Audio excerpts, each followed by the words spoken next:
Brérois, Yeux et Rochebonne, Viking, Antise, Gramati, Ouessant, Iroise, Finistéré, Saul, Shannon, Fastnet, Lenny, Irish, Et bruit de fois Marty, on embarque, on est parti. Viking et tir, je voulais pas venir. Dogger Fisher, mon cœur, j'ai mal au cœur.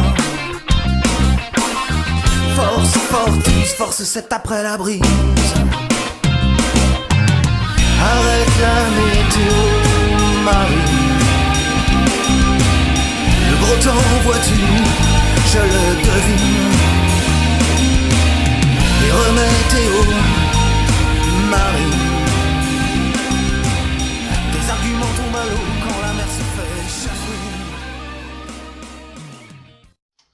Pues sí, ya hemos dejado atrás al año 2013, hemos entrado en el año 2014, hoy es 3 de enero, hoy es sábado, y una vez más Félix José Hernández, que está en París, el profesor latinoamericanista, profesor de castellano, de origen cubano, radicado en París y a su vez corresponsal de Cuba Nuestra por muchos años, y quien está de este lado de acá de Estocolmo, Carlos Manuel Estefanía, vamos a sostener una charla sobre lo que pasa en París y lo que pasa en otras partes del mundo. Hoy, 3 de enero, Félix José nos ha hecho un resumen informativo, pero se va a focalizar sobre todo en Rusia cuando hable del exterior, y por supuesto nos va a hablar de Francia. ¿Cómo está Félix José? Pues muy bien, aquí con temperaturas muy agradables para la época, estamos a 12 grados centígrados, no hay lluvia ni hay nieve, así que empezamos bien el año. Pues aquí estamos un poco de una situación bastante parecida, incluso se discutía hoy en la televisión sueca si vamos a dar por pasado el invierno y vamos a empezar a hablar de un otoño, porque es como si no hubiese habido, al menos en Estocolmo, un verdadero invierno. A estas alturas apenas nevó 1 o 2 días, no tenemos nieve, es una cosa muy extraña, ¿no? Pero bueno, yo me siento bien sin tanto frío realmente. Bueno, vamos a comenzar con Rusia y vamos a hablar de unas cifras que tú nos quieres ofrecer. Sí, vamos a comenzar con Rusia porque sabes que las próximas Olimpiadas son en Sochi o Sochi, no sé cómo se dirá en ruso. Sochi. Y entonces hay una cantidad muy grande de artículos sobre Rusia. Los primeros datos, por ejemplo, es que ese país es 31 vez más grande que Francia, que tiene 142 millones de habitantes. Pero, sin embargo, la esperanza de vida para los hombres es de 64 años y para las mujeres de 76. Es un país inmensamente rico porque es el primer productor y exportador mundial de gas natural, primer productor y segundo exportador de petróleo y primer exportador de madera bruta. Sin embargo, prácticamente el 13% de la población vive bajo los niveles de pobreza. Ya iba dando algunos datos un poco contradictorios. El sistema ferroviario es vetusto. La velocidad media de los trenes es de 60 kilómetros por hora. Aquí en Francia los TGV van a 320 kilómetros por hora, y el AVE español igual. Por ejemplo, en Rusia hace falta 23 horas para recorrer los 1.200 kilómetros que llevan de Moscú a Rostov. Y hay 5 vías y 37 kilómetros de carretera por cada 1.000 kilómetros cuadrados. O sea que es uno de los sistemas ferroviarios y de carreteras más flojos de los países desarrollados. Al mismo tiempo hay algunos datos que son impresionantes, como es que el lugar más contaminado del planeta Tierra es Serginsk, debido a la contaminación del aire y del suelo y a la cantidad tan grande de industria química que posee esa ciudad rusa, a tal punto que el nivel de esperanza de vida de los hombres es de 42 años y de las mujeres de 47. Serginsk figura junto con Norilsk en la clasificación dentro de las 10 ciudades más contaminadas del mundo. O sea, todo eso da un panorama que no es muy agradable, Y por otra parte, por ejemplo, el 50% de los rusos se dicen que ellos les disgusta o les asombra el hecho de ver a un homosexual, y el 22% estima que debieran de ingresarlos obligatoriamente en los hospitales para curarlos como una enfermedad. También hay otros datos, como por ejemplo, sabes que aquí en Francia la policía pone un faro giratorio con sirena para poder avanzar en el medio de los atascos, y solamente en Moscú hay 7.000 ilegales. O sea que tú pagas, lo pones sobre tu automóvil y así puedes avanzar sin ningún problema por las calles de Moscú. Siguiendo con los datos sobre la Rusia actual, solamente 48.000 de los 153.000 pueblos rusos tienen agua corriente. Y la corrupción llega a tal nivel que, por ejemplo, si tú quieres tener un puesto de procurador de provincia, pues te cuesta 8.000 euros. Inspector de policía, 40.000 euros. O sea que todo se compra y todo se vende. A tal punto que la ONG Transparency International colocó a Rusia en el lugar número 133 entre los 136 países en la clasificación de países corrompidos. A esto se agrega que los nuevos ricos, hay muchos, porque Rusia es el primer comprador de Rolls Royce en Europa, después de la Gran Bretaña, y el mercado de coches de lujo está en una especie de boom. Solamente en el año 2012 creció en el 32% y se espera que crezca mucho más el año que viene. Los datos siguen y, por ejemplo, el alcohol, con 16 litros de alcohol puro por adulto al año, Rusia se ubica en el cuarto consumidor más grande de alcohol del mundo, después de Moldavia, la República Checa y Hungría. Y según las autoridades sanitarias rusas, el alcoholismo causa la muerte de más de 500.000 de personas al año. Sobre todo porque consumen un alcohol artesano, hecho artesanalmente, adulterado. La comida básica del pueblo ruso sigue siendo las patatas y las coles, dos alimentos baratos, y lo cual es típico de un país subdesarrollado. Y otros tres datos que me caen sobre tantos que hay en la prensa, y es que unas 15.000 mujeres rusas emigran cada año con una visa de novia hacia los países occidentales, sobre todo hacia los Estados Unidos. El país cuenta con más de 1 millar de agencias matrimoniales en internet, y que muchas sirven es una fachada para el tráfico de blancas. Rusia está también entre los 19 países del planeta que no logra renovar las generaciones, con una tasa de crecimiento natural anual de menos 3,6 por 1000. En estos momentos se encuentran en la sexta posición detrás de Ucrania, Bulgaria, Letonia, Bielorrusia y Lituania. Según las proyecciones de las Naciones Unidas, en el año 2100 Rusia habrá perdido nada menos que el 44% de su población. Aparte de la cantidad de muertes por los fallos del sistema de salud pública desastroso, y también, como ya hemos dicho, por el alcohol. Y para terminar con un dato curioso sobre Rusia, pues se efectuó una verdadera orgía de caviar. Se organizó un concurso que es el más caro de la historia de la humanidad, donde cada participante debía tragar medio kilogramo de caviar, por lo cual el costo de esta competencia fue de 45.000 euros. Hay que decir que Rusia volvió a exportar caviar desde el año 2011, después de haberlo prohibido durante 9 años debido a la falta de esturiones, y espera volver a su primer nivel de exportador mundial en los años próximos. Esto es una idea de cómo va Rusia.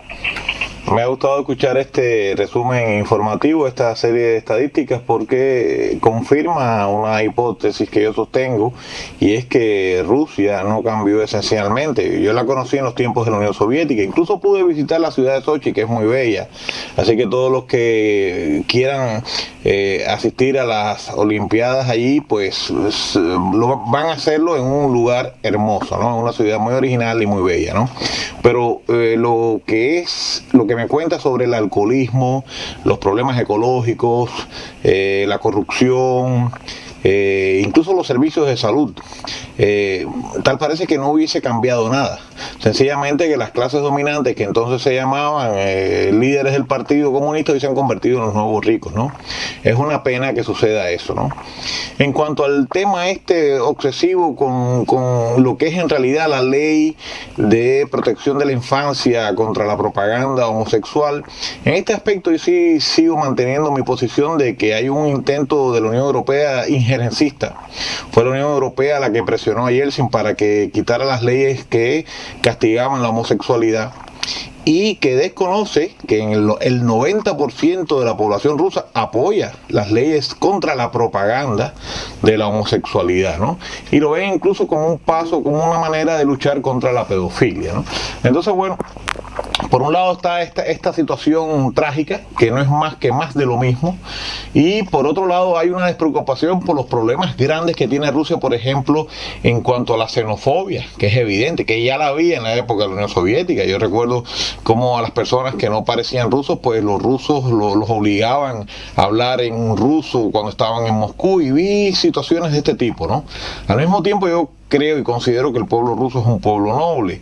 Los conocí en aquella época y los he conocido aquí en Suecia muchos inmigrantes rusos, ¿no? Sobre todo mujeres que se casan con suecos que vienen para acá, ¿no?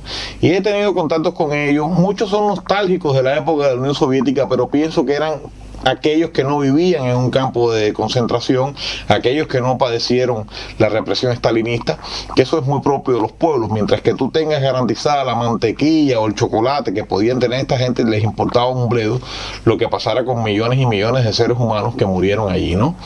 Y por otro lado, me agrada que hayas traído ese tema, porque yo he escrito precisamente en mi blog un artículo que se llama, que hace relación a una frase del teórico Iván de la Nuez, el estalinismo de mercado, donde yo hago una equiparación entre el capitalismo y el llamado socialismo, ¿no?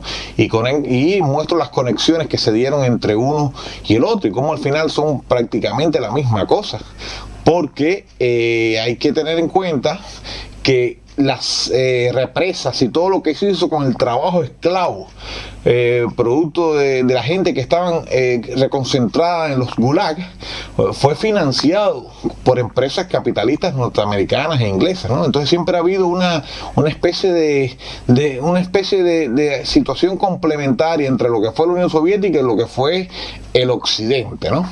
Es muy triste la situación que tiene. Yo le deseo al pueblo ruso lo mejor, y bueno, esperemos que siga evolucionando y que estas estadísticas se reviertan, ¿no? Vamos a entrar entonces a tu tema fundamental, que es Francia. A ver, ¿con qué comenzamos? Pues mira, podemos comenzar, tengo varios temas. Vamos a hablar sobre la generosidad. Si bien las llamadas para que los franceses donen para ayudar a las Filipinas, que fue golpeada el 8 de noviembre por el tifón Haiyan, la gente lo ha escuchado. Sin embargo, la generosidad parece mucho menos fuerte que cuando ocurrió el terremoto en Haití en el año 2010, o el famoso tsunami que destruyó una parte de las costas del sudeste asiático en el 2004. Y los especialistas se preguntan por qué no hay esta generosidad con los filipinos. Ahora, hay que decir que las imágenes de desolación le dieron la vuelta al mundo: edificios derrumbados, carreteras devastadas, cuerpos abandonados a las orillas de los caminos, personas errando en las calles. Después del tsunami del sudeste asiático, que fue el 26 de diciembre del 2004, y el terremoto de Haití del 12 de enero del 2010, este tifón, el Haiyan, del 7 de noviembre, es el más violento que ha conocido Filipinas, y se puede agregar él a esta lista negra de catástrofes de esta última década. El balance, tú sabes que es terrible: 5.000 muertos y decenas de miles de personas que perdieron todo. Pero, sin embargo, los franceses no se han movilizado como otras veces, lo cual se presta a análisis. Según las cifras, solamente el 26% de los franceses han hecho un don para Filipinas, mientras que para Haití fue el 49%. Entonces los especialistas dicen que el contexto de crisis económica y de fuerte tensión que hay, la baja del poder adquisitivo, puede explicar en una parte esto, pero por otra parte Filipinas no pertenece a la esfera de generosidad de los franceses, que tienen unos lazos más fuertes con Haití históricos. Pero más allá de la crisis económica y de esta lejanía geográfica, también se dice que los franceses están saturados de tantas solicitudes que le hacen, de la multiplicación de las crisis humanitarias en el mundo entero, y que, por ejemplo, ellos dan mucho a la familia, a los amigos que pierden el trabajo, que tienen problemas económicos, a los restaurantes del corazón que le dan comida a los vagabundos en Francia. Y sí, tradicionalmente los franceses se muestran muy generosos alrededor de la Navidad. Es también la época en que más se le solicita. Y la catástrofe de Filipinas llegó en el momento pleno en que se pedía a los franceses todo tipo de ayuda para la Cruz Roja Internacional, para Caritas, para la UNICEF y para todo el mundo. ¿Sabes que esto que dices de Francia en relación a la tragedia filipina completa un cuadro que yo me hice de esta catástrofe? A mí me pareció que había una especie de abandono planificado. O sea, esto va más allá de Francia. Por ejemplo, me llamaba la atención las quejas que había sobre gente que estaba hacinada en determinados territorios y a las cuales no le llegaba alimento porque los buques enviados de Estados Unidos tardarían 4 meses en llegar, ¿no? A mí me parece que la capacidad de transporte aéreo que existe ya desde Estados Unidos, otras naciones que quisieran apoyar a Filipinas, al pueblo filipino, hubiese garantizado esa alimentación. Tengo la sensación de que la tragedia filipina comienza por un decretado interés en abandonar ese pueblo. Es una manera, indiscutiblemente, de reducir la población. O sea, yo no creo que sea problema solamente de los franceses, con todo lo que se ha manejado, ¿no? Yo creo que hubo una intención clara y evidente de dejar a los filipinos a su suerte, ¿no?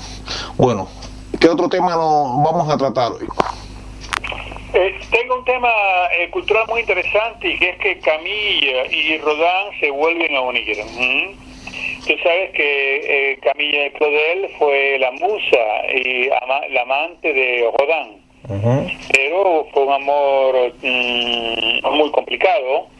Rodin tuvo muchas amantes y Camilla no aceptó nunca que Rodin la abandonara. Incluso ya por las madrugadas ella iba frente a la casa de Rodin y gritaba: Rodin, je t'aime, je t'aime, y le tiraba piedras a los cristales. Al final Camilla terminó en un hospital psiquiátrico, abandonada incluso por su hermano Paul Claudel, el gran poeta. Y ahora, después de tantos años, el Museo Rodin tiene 2 exposiciones. Una, Lumière de l'Antique, Luces de la Antigüedad, o de lo antiguo, que son esculturas de Rodin, y también Camille Claudel sort de su reserva. Camille Claudel sale de su reserva. O sea, las 2 exposiciones paralelas en la misma casa de Rodin, donde estuvo su atelier. Es muy importante, o sea, que se han reunido a través del arte después de la separación terrible que la llevó a ella a morir en un hospital psiquiátrico. Bueno, ya que estás en temas de pareja, ¿qué es lo que está ocurriendo con Sarkozy y Carla? Qué historia de amor más bella. Tú sabes que la señora Carla Bruni Sarkozy fue una top model, una modelo. Pues se hizo cantante. Yo personalmente no conozco ninguna canción de ella, pero bueno, se hizo cantante. Y entonces ahora la que fuera top model de los 90 y primera dama del Palacio del Eliseo en Francia, acaba de comenzar su gira como cantante y ya ha encontrado a su mayor seguidor, a su marido Nicolás Sarkozy, que la acompaña a todas partes, a todos los recitales que ella actúe donde actúe. El señor es presidente francés. Así acudió al concierto que su esposa ofreció en el Circo Real de Bruselas, y allí no solo manifestó su apoyo a Carla en su carrera como cantante, sino que no dudó en proclamarse su fan número 1 y declaró: ella me ha apoyado tanto que lo menos que puedo hacer es estar presente porque soy fan de Carla Bruni. lo declaró a las emisoras de radio Europa AN y RTL. Y parece que Nicolás Sarkozy le está devolviendo así a su esposa la dedicación incondicional que ella le prestó durante sus años en la política. Hay que decir que cuando se acaba el espectáculo y que Carla se dedica a firmar autógrafos, pues hay una gran cantidad de admiradores también de Sarkozy que van y también Sarkozy firma autógrafos. Bueno, Entonces, yo no sé si acaba de pagar el billete de entrada por tal de tener el autógrafo de Sarkozy al final. yo no sé, lo que me interesaría saber si Sarkozy y Carla van a participar en este Día Internacional del Orgasmo de alguna manera. Pues mira, amigo, desde hace 7 años, el 21 de diciembre está consagrado como el Día Mundial del Orgasmo. El objetivo, según el organismo, dice gozar y desencadenar una energía positiva para luchar contra el espíritu violento, el de odio y el de miedo. CQFD es el organismo que escogió esta fecha porque corresponde al solsticio de invierno en el hemisferio norte, que se caracteriza por la noche más larga del año. Y según ellos, en el mundo, en cada minuto se provocan 1,5 millones de orgasmos al minuto. O sea, espérate un momentico, vamos a sacar una cuenta. 1,5 millones de orgasmos por minuto son 90 millones de orgasmos por hora. Son 2.160 millones de orgasmos en un día. La cifra es incalculable. 788.400 millones de orgasmos al año. ¿Qué te parece? Bueno, esa es una energía. Hay un continuador del psicoanálisis de Reich que hablaba de un tipo de energía que se obtenía de este tipo de fenómenos, ¿no? Incluso soñó con un aparato para explotar esa energía, ¿no? Quizás se pudiera tratar de canalizar toda esta fuerza, ¿no? Sobre todo por los ecologistas que buscan maneras alternativas y, como le dicen, sostenidas de energía, ¿no? Bueno, y dime. A lo mejor podemos hacer funcionar un automóvil o un avión con los orgasmos. Seguramente. Oye, ¿qué es esto de los Hello Kitty en los lentes de contactos? O sea que Hello Kitty los japoneses pues han invadido Europa con Hello Kitty, ¿no? Y ahora ya es una obsesión. El famoso gatito japonés se ha declinado en todas las formas inimaginables, en bolsos, zapatos, camisetas, en todo. Y ahora hay lentes de contacto Hello Kitty. O sea que de todos colores, al centro la pupila que puede ser verde o azul, pero alrededor de ella en el ojo puede ser que te observa todo el ojo lleno de gatitos Hello Kitty. Bueno, dejemos este tema que es un poquitín kitsch y entremos en un verdadero tema artístico-cultural, en la Expo Cartier. Un gran éxito sigue teniendo la Expo de la joyería Cartier en el Gran Palais de París. Allí se presentan 600 joyas y aparentemente es como si los fantasmas de todas estas mujeres célebres que usaron estas joyas estuvieran deambulando por el palacio. Marlene Dietrich, Elizabeth Taylor, Jean Cousteau, las mujeres de los Marajá, las princesas, las emperatrices, desde la fundación de la casa Cartier en 1847 en la calle Montorgueil número 29, pues desde ahí hasta hoy la cantidad de diademas, coronas, tiaras, broches, brazaletes, o sea, es algo, parece la caverna de Alibaba, 600 joyas preciosas de un valor incalculable que decoraron las mujeres más célebres y ricas del mundo. Uh-huh. Bueno, ¿y qué nos traes hoy sobre el Royal Palace? Tú sabes que en París hay grandes cabarets, entre los más famosos del mundo, el Moulin Rouge, Molino Rojo, el Le Lido, Folies Bergère, Crazy Horse, etcétera. Uh-huh. Pero en un pequeño pueblo de Alsacia, un pueblo que no tiene nada de especial, un señor se le ocurrió construir un cabaret gigantesco. Lo tomaron por loco, en un pueblito, un cabaret gigantesco, con un espectáculo digno del Moulin Rouge, del Lido parisino. Y tiene un éxito rotundo, está lleno, siempre lleno, porque él ha hecho una coordinación con líneas de autobuses, y estos autobuses van a recoger a todos los viejitos de todos los pueblos de Alsacia, Lorena y del otro lado de la frontera, y los traen a pasar la noche al cabaret. Casi todos son viejitos retirados que jamás en su vida hubieran ido al Molino Rojo, al Lido parisino, o al Crazy Horse. Sin embargo, van allí y el año entero el cabaret está lleno, completo. Incluso preparó por Navidad un espectáculo especial para niños por la tarde, y también lleno. O sea, como un pueblo de campo sin ninguna importancia, con unas cuantas casas, construyendo allí un cabaret al estilo parisino, tiene un éxito rotundo gracias a este trabajo de recoger personas que viven en pueblitos y en casas y en fincas, etcétera, y funciona. No, yo pienso que este gesto de generosidad es el equivalente a, o sea, esto de llevar a estos viejitos a darle ese cabaret que nunca hubiesen podido visitar, es el equivalente a donar ropa y zapatos a los más necesitados, ¿no es cierto? Pues mira, el 37% de los franceses, ellos, aquí en cada barrio hay unos tanques muy grandes que dicen zapatos, ropa, etcétera, y el 37% depositan allí la ropa, los zapatos, la sábanas, fundas, toallas, manteles, todo. Pero hay todavía un 44% que continúa a almacenar inútilmente en el granero, en el sótano, en los armarios, una serie de ropa que no las donan.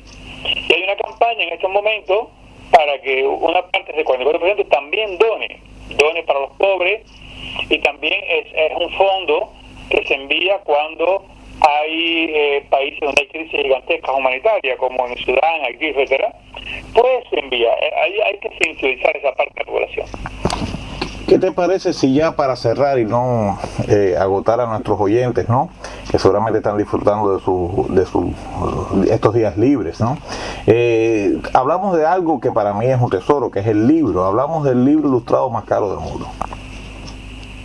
Pues mira, este es un dato muy curioso y muy interesante. El libro de horas de los Rothschild, que es una obra maestra renacentista, considerado como uno de los manuscritos más importantes que se encuentran en el mundo en manos privadas, y que es a la vez el libro más valioso del planeta, saldrá a subasta el próximo 29 de enero en Nueva York, por segunda vez. En el año 1999, este ejemplar, creado en 1505, fue vendido por 9,8 millones de euros, el triple de lo que se esperaba, convirtiéndose en el manuscrito más caro jamás subastado en la historia. Y ahora la casa Christie se espera conseguir entre 9 y 13 millones de euros en la puja.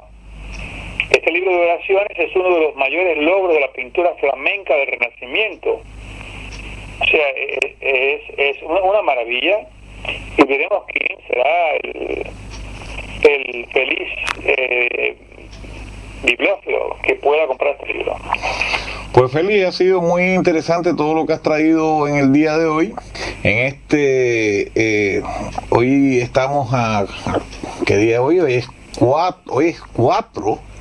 Hoy es 4, yo había dicho 3, pero hoy es 4. 4 de enero. 4 de enero, me confundí. En este 4 de enero del año 2014 hemos conversado, hemos hablado más que nada de Rusia y de Francia, y yo le voy a desear tanto a ti como a todos los que nos escuchan unos felices días de los Reyes Magos, ¿no? Así que bueno, gracias por todo lo que nos has contado, y saludos para ti y para tu familia allá en París. Igualmente para ti, para los tuyos y para los que nos están escuchando, que tengan todos un feliz año, y que si se portaron bien, seguramente los Reyes Magos traerán buenos regalos.